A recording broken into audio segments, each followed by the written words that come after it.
menjelaskan tentang organ reproduksi pada laki-laki yang terbagi menjadi dua, yaitu organ reproduksi bagian luar dan bagian dalam.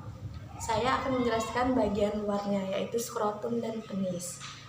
Yang pertama ada skrotum atau biasa yang disebut dengan kantong pelit. Skrotum berupa kantong longgar dari kulit, fascia atau selaput membungkus otot, dan otot polos yang membungkus testis di luar tubuh. Skrotum berjumlah sepasang dan dipisahkan oleh septum internal. Setiap skrotum memiliki satu buah testis. Pada fascia skrotum mengandung otot dartos yang berkontraksi membentuk kerutan sebagai respon terhadap udara dingin dan rangsangan seksual. Skrotum juga mengandung otot kremaster yang berfungsi untuk mengatur suhu lingkungan testis lebih rendah beberapa derajat daripada suhu tubuh. Kedua ada penis. Penis terbagi menjadi 3 bagian, yaitu akar, batang, dan glans penis. Penis berfungsi sebagai organ kopulasi dan pengeluaran urin serta semen. Kulit penis tipis dan tidak berambut kecuali di daerah akar dekat organ. Glans penis banyak mengandung ujung-ujung saraf sensoris. Glans penis tertutup oleh lipatan kulit longgar prepusium atau kulub, kecuali jika diangkat dengan melalui sistem sirkulasi atau khitan yang biasa juga disebut dengan sunat. Penis terdiri atas 3 massa jaringan elektril, yaitu 1 corpus spongiosum dan 2 corpus cavernosum. Titik kulminasi aksi seksual laki-laki ditandai dengan ejakulasi atau penyemprotan semen. Cairan semen berwarna abu-abu kekuningan dengan pH 6,8 sampai 8,8. Volume cairan semen yang dikeluarkan saat ejakulasi sekitar 1 sampai 10 ml.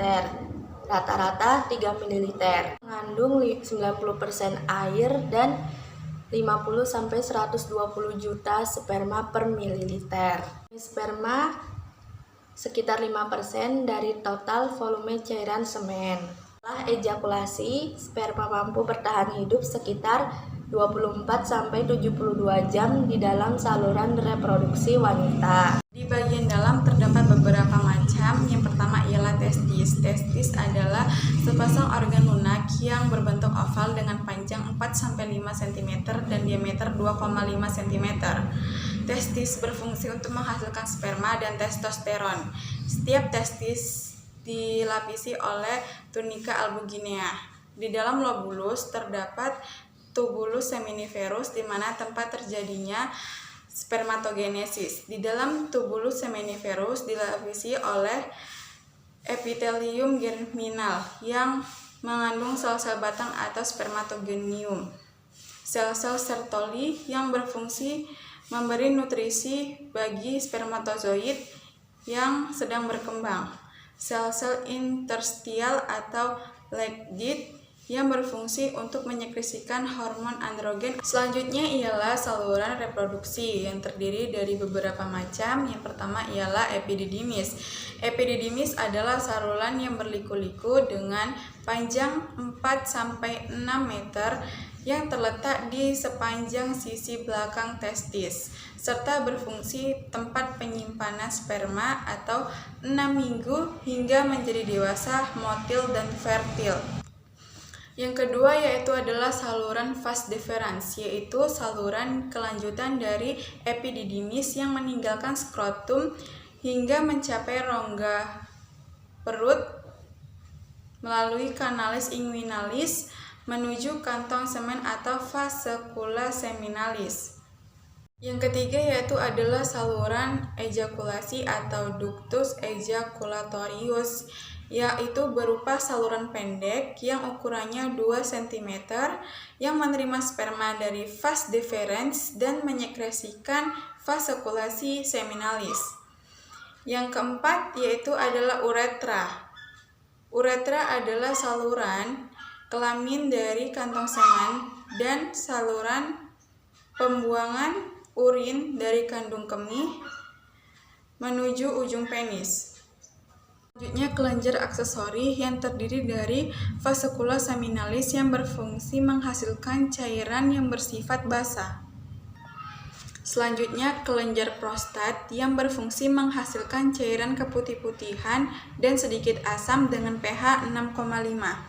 Ialah kelenjar Cowper atau bulbouretral yang ukurannya kecil seperti kacang polong dan berfungsi menghasilkan cairan kental yang bersifat basah. B. Hormon kelamin laki-laki. 1. Hormon testikular. A. Testosteron memiliki beberapa fungsi yakni sebagai berikut. 1.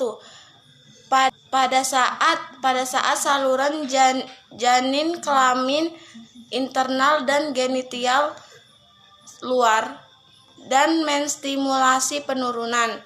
2. Waktu mencapai usia pubertas berfungsi sebagai berikut, yakni pertumbuhan, perkembangan, pemeliharaan serta ciri-ciri dari seks sekunder. B.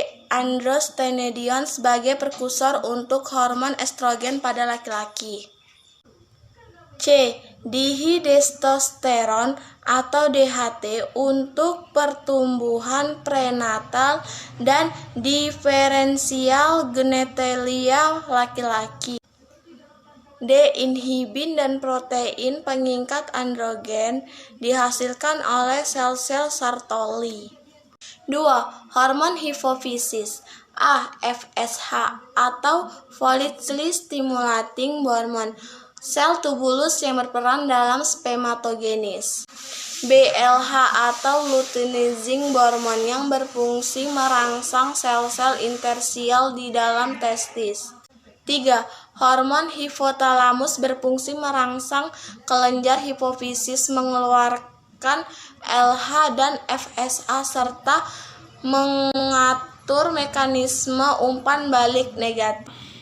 Hormon testosteron berfungsi untuk menghasilkan ciri-ciri perkembangan sekunder seperti tumbuhnya jakun, tumbuhnya kumis, suara membesar, dan lain sebagainya. C. Gametogenesis pada laki-laki atau spermatogenesis. Gametogenesis pada laki-laki disebut spermatogenesis, terjadi di tubulus seminiferus dalam testis. Spermatogenesis memerlukan waktu sekitar 74 hari. Tahapan spermatogenesis sebagai berikut. 1. Mitosis.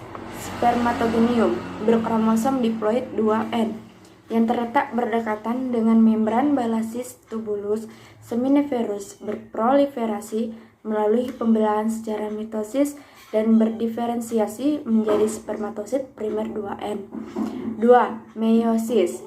Setiap spermatosit primer 2N membelah pada meiosis 1, membentuk 2 spermatosit sekunder N.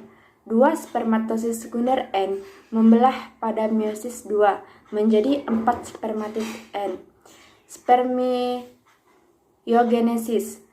Masing-masing spermatid N mengalami maturasi atau pematangan menjadi spermatozoida atau sperma berkromosom haploid N. Sperma berukuran 60 UM terdiri atas kepala, leher, dan ekor. Kepala sperma memiliki nukleus dan dilapisi akrosom yang mengandung enzim untuk menembus ovum. Pada leher mengandung mitokondria yang memproduksi ATM untuk energi pergerakan. Spermiasi. Pelepasan sperma yang sudah dewasa ke lumen tubulus seminiferus menuju ke tubulus recti atau tubulus lurus. Anyaman saluran testis atau rete testis dan ductus efferent. Sperma selanjutnya akan disalurkan ke epididymis. Pergerakan sperma tersebut disebabkan oleh kontraksi peristaltik otot saluran. Sekian video penjelasan dari kami. Kami akhiri dengan wassalam.